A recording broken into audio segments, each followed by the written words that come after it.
你相信吗？一件我们衣柜里最不起眼的物品，可能正在默默地，甚至有点诡异地影响着你的运气和你的人生轨迹。在你回答之前，让我先跟你说一个发生在我自己家里的真实故事。我姊姊她在人生中有过2次非常惊险，甚至可以说是创伤性的意外。在你回答之前，让我先跟你说一个发生在我自己家里的真实故事。一次是严重的车祸，另一次是从高处摔落。2次意外发生的时间、地点、原因都完全不同，唯一的共同点就是他都奇迹似的活了下来，没有受到致命的伤害。当然，我们全家都感谢上天的眷顾，但在事后，当我们复盘这些经历，试图从中找到一些意义的时候，一个令人毛骨悚然的细节浮现了出来。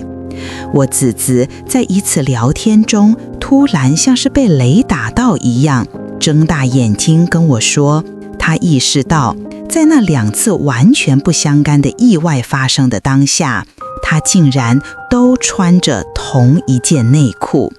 你可能会觉得，这怎么可能？这一定是巧合吧？你也可能会觉得，我怎么会去特别注意这种奇怪的小事？我叫艾菲，作为一个做了很多年生意，也看了很多人生的匠人企业家，我早就学会了一件事，那些最不起眼的细节，往往藏着改变一切的线索。而我姊姊这件不幸的内裤，恰恰就是通往一个巨大秘密的钥匙。这个秘密就关于我们今天要谈的那些看不见的，却在时时刻刻塑造我们现实的能量否定。这仅仅是巧合吗？还是背后隐藏着我们尚未了解的关于能量与现实的秘密？在我们解开这个谜底之前，我们先来聊一个你我可能都有过的经验，一个更普遍的例子。你是否也曾有过这样的体验？在一个风和日丽的下午，你走进一家咖啡店，店里随机播放的背景音乐突然切换到了一首你高中时期最爱听的老歌。就在那个旋律响起的一瞬间，你整个人仿佛被一只无形的手一把抓进了时光隧道。你的眼前可能瞬间闪过了当年教室窗外的阳光，你的耳边可能回荡起了下课时的嬉闹声，甚至你的心里会立刻涌上当时那种特有的对于未来的迷惘，对于某个男孩的暗恋，或者是考试前的焦虑。明明你已经30岁、40岁，早已远离了那个时代，但就在那短短的3分钟里，你好像又变回了那个17岁的自己，连当时的烦恼和情绪都一并回来了。这就是能量否定，英文叫做 Energy Strength， 最直接也最普遍的证明。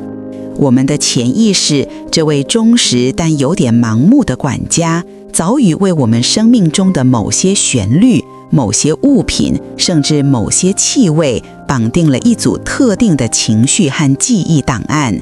当触发物出现，它就会自动播放。所以，我们今天就要深入的来聊一聊这个藏在我们生活中的能量的双面刃。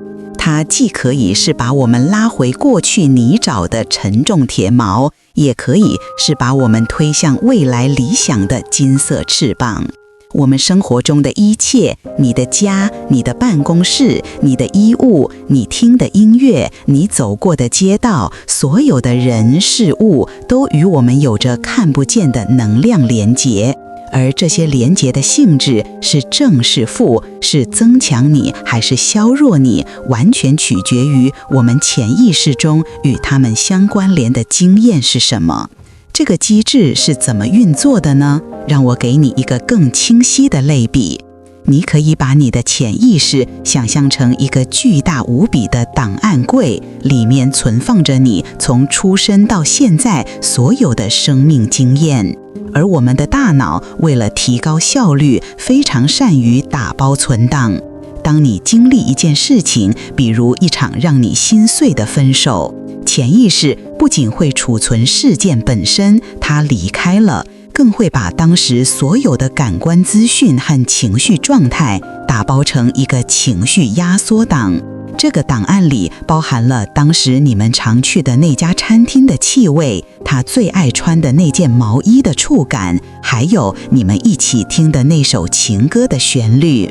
然后潜意识会给这个心碎的档案贴上各种索引标签，比如那家餐厅、那件毛衣、那首歌。然后潜意识会像一个最快的搜寻引擎，瞬间找到那个档案，然后啪的一声按下播放键。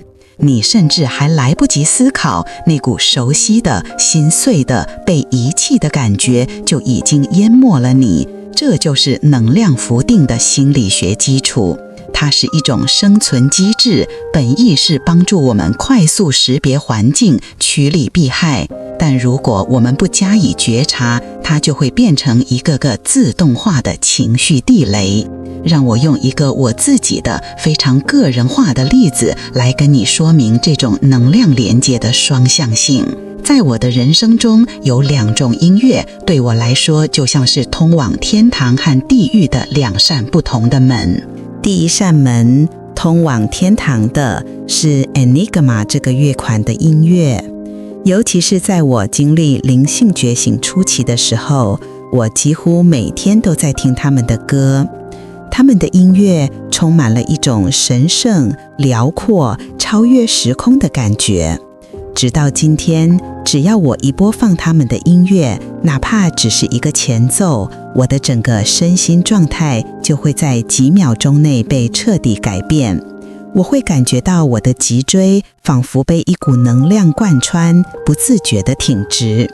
我的呼吸会变得很深很慢，我的眉心会有一种扩张感，视野仿佛瞬间拉高，能从一个更宏观、更慈悲的角度去俯瞰我当下生活中的所有烦恼和挑战。那是一种与宇宙合一的、充满敬畏和扩展的崇高感觉。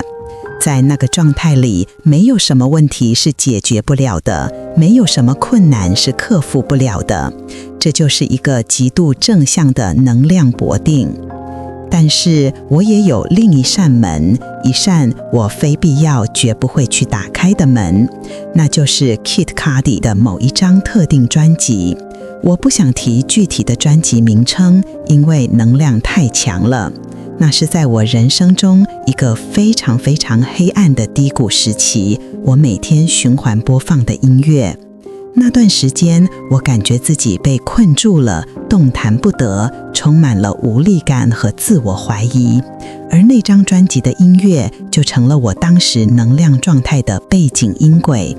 结果就是，直到今天，如果我不小心在哪个场合听到了那张专辑里的任何一首歌，我的身体会立刻产生反应。那是一种非常真实的生理感受。我的胸口会像压了一块湿毛巾，又重又闷。我的肩膀会不自觉地向前蜷缩，我的思绪会立刻变得粘稠、混乱，充满负面的自我对话。更可怕的是，如果我让那音乐继续播放下去，不出半天，我几乎100%会收到来自那个低谷时期朋友圈里某个人的讯息，或者遇到一件事情，把我重新拉回当时那种焦灼无力的能量状态里。你看，同样是音乐 ，Enigma 把我拉向了扩展与合一的未来，而 Kid Cudi 则把我拉回了受困与沉重的过去。它们就像2个能量的虫洞，瞬间就能把我传送到不同的时空维度。这就是能量的双面刃。它本身是中性的，但因为我们赋予它的潜意识关联，而变得有了指向性。说到这里，我想请你也花点时间想一想，在你的生活中是否也有类似的能量开关？可能是某首歌、某件衣服，你大学时最爱去的某个咖啡馆，甚至是某一种特定的香水味。当你接触到它的时候，你会被拉向哪个方向？在留言区分享你的故事，让我们看看我们是否都有着相似的关于能量与记忆的共同经验。好了，当我们理解了这个机制，一个非常强大，甚至可以说是颠覆性的问题，就自然而然地浮现了。如果旧的负面的能量连结能像一条沉重的锁链，把你牢牢地锁在过去的泥沼里，那你是否也能反向操作，主动的、有意识的去创造新的、强大的、正向的能量连结，像一条金色的绳索，把自己拉向你渴望的那个充满丰盛、喜悦和成功的未来呢？答案是绝对可以。这就是实相骇客 （Reality Hacking） 的精髓。我们不再是被动的、无意识的被我们过去的潜意识设定所摆布，而是像一个最高明的程式设计师，开始有意识的去设计、去编写我们周遭的能量场，为我们想要的成功和丰盛提前布局。你可能会觉得这听起来太玄了，像科幻电影。但让我给你讲一个真实的发生在世界之巅的故事。这个故事将会让你明白，我们赋予事物的信念和能量关联，它的力量远远超乎我们的想象。这个故事的主角是世界拳王曼尼·帕奎奥。在拳击这个充满了力量、血汗和钢铁意志的世界里，帕奎奥是一个传奇，一个神话。他横跨了8个不同的量级，都拿下了世界冠军。这在拳击史上是前无古人，也可能后无可者的成就。对他的祖国菲律宾来说，他更是如同神级一般的存在。像所有站在金字塔顶端的运动员一样，帕奎奥有着极度严苛的训练和生活纪律。但除此之外，他还有一个不为人知的秘密武器，一个他深信不疑的胜利信仰。这个秘密武器不是什么特别的训练技巧，也不是什么神奇的营养品，而是美国拉斯维加斯曼德勒海湾大饭店曼德勒海湾里一间特定的套房。在帕奎奥的职业生涯巅峰期，他几乎所有的重要比赛都在拉斯维加斯举行，而每一次他的团队都会雷打不动地为他预定下这间完全相同的套房。对他来说，这间房已经不仅仅是一个睡觉的地方，它是一个圣殿，一个仪式，是他通往胜利的能量场域。我们可以想象，每一次大赛前，当他踏进这间熟悉的房间，看到熟悉的布置，感受到熟悉的氛围，他的潜意识就会被触发一个极其强大的信号：我回到这里了，这就是胜利者待的地方，我是不可战胜的。在这个房间里，他过去每一次艰苦备战，每一次浴血奋战，每一次高举金腰带的记忆和能量都被储存了下来。这个房间与胜利这个结果产生了一个牢不可破的极高频的能量浮定。他把自己完全浸泡在一个由他自己亲手打造的胜利能量场之中。然而，戏剧性的一幕发生了。在他职业生涯中为数不多的几次败仗里，有一次赛前发生了一个意外。那一次，当他的团队像往常一样去预定那间胜利套房时，却被告知房间已经被别人订走了。据说他他的团队用尽了各种方法，甚至开出高价，想要把房间换回来，但最终还是失败了。帕奎奥被迫住进了同一家饭店的另一间不同的套房。从物理层面看，这有什么差别呢？饭店还是那家饭店，床还是一样的柔软，服务还是一样的周到。但是从能量和信念的层面看，一切都崩塌了。那个他赖以建立必胜信念的能量场，那个充满了胜利记忆的圣殿消失了。他的仪式被打破，他的潜意识里那个胜利等式的等式出现了一道裂缝。结果呢？在那一场比赛中，帕奎奥意外地输掉了比赛。现在我们可以从2个层面来解读这个故事。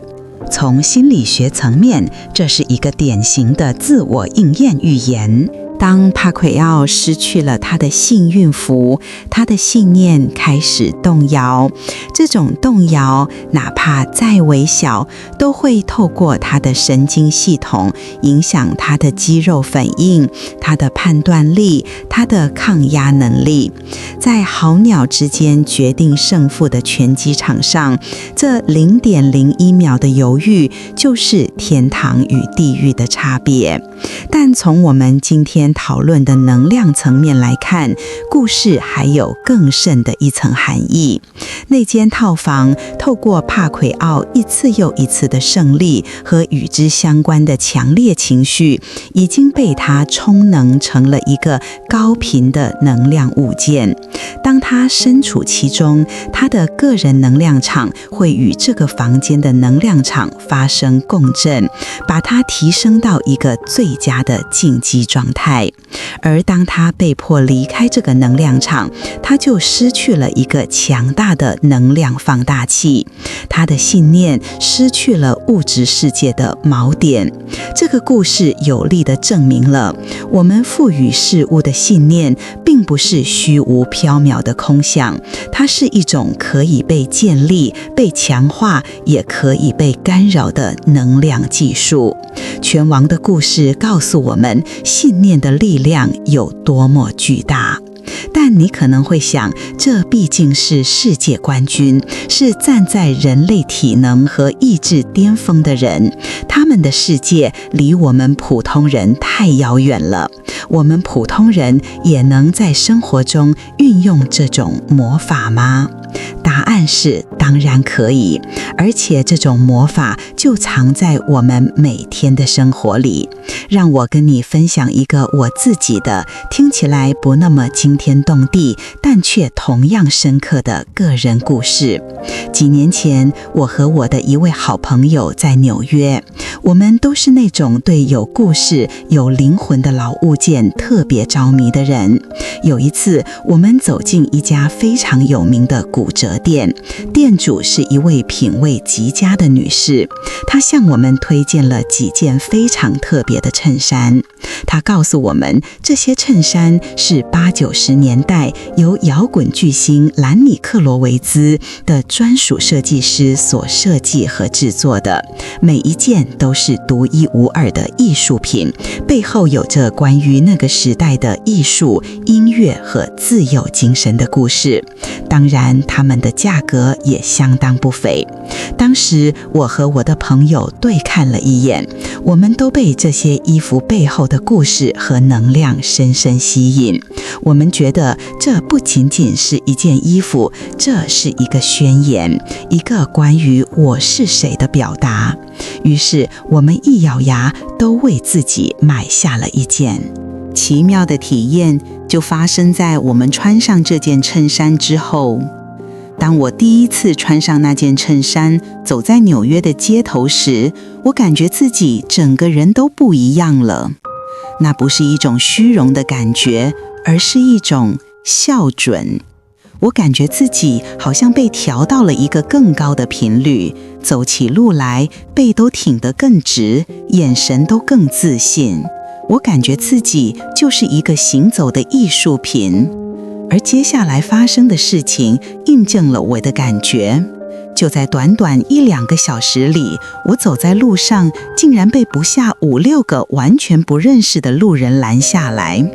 他们有的说：“天哪，你的衬衫太美了。”有的问我：“请问你的衣服是在哪里买的？”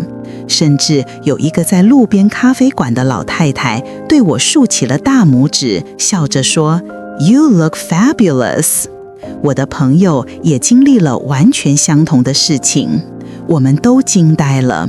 我们在纽约住了那么久，从来没有在1天之内获得过如此密集的来自陌生人的赞美和正向关注。就在那一刻，我迎来了一个巨大的啊哈时刻。我突然明白了，真正的魔法或许不完全在于那件衬衫本身昂贵的价格或响亮的背景，真正的魔法在于我对它的感觉。